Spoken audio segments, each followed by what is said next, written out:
இது வந்து ஒரு அன்லைக் ஆர்சிபி, எஸ்பெஷலி ஆக்ஷன்ல இருந்து ரிட்டென்ஷன்ல இருந்து எல்லாமே unlike RCB. RCB without Hazlewood தான் வந்து கொஞ்சம் ஃப்ரெஜைலா இருப்பாங்க. அவங்க வந்து ஹேசல்வுட்டுக்கு எப்படி பேக்கப் பாக்குறாங்கன்னு தான் முக்கியம். எஸ்பெஷலி நான் கிரீனுக்கு சொன்னதே சொல்றேன். Hazlewood will B loaded with Ashes 5 matches, அப்புறம் உனக்கு வேர்ல்ட் கப், அதுக்கப்புறம் is going to play with IPL. So இந்த லோட அந்த ஒர்க் லோட் மேனேஜ்மெண்ட் எப்படி மேனேஜ் பண்ண போறாங்க? இதுக்கு முன்னாடி இந்த ஹேசல்வுட் அந்த ஐபிஎல் அந்த ஃபுல் த்ராட்டல் இருக்குமான்றதை பார்க்கணும்.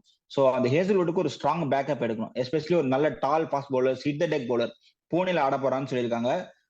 இதுதான் இப்போதைக்கு பேசியிருக்காங்க. அதனால ஜோஸ் ஹேசல்வுட்டுக்கு 16 கோடிக்கு ஏற்ற மாதிரி ஒரு 10 கோடி 5 கோடிக்கு நல்ல பிளேயர். எஸ்பெஷலி நான் முதலே மேட்ச் சொல் பண்ணிருந்தேன், Jacob Duffy will be the talk of the town. ஏன்னா இப்போ ரீசெண்டான அந்த இங்கிலாந்து வர்சஸ் நியூசிலாந்து சீரீஸ்லயோ வெஸ்ட் இண்டீஸ் வர்சஸ் நியூசிலாந்து சீரீஸ்லயோ எதுலயோ ஒன்றுல இருந்து மேன் ஆஃப் தி சீரிஸ் வாங்கியிருக்காரு.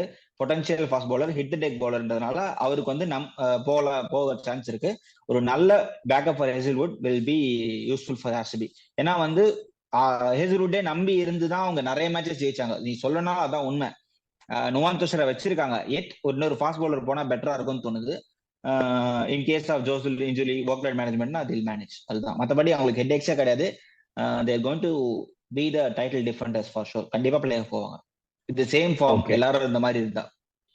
சூப்பர்ரா.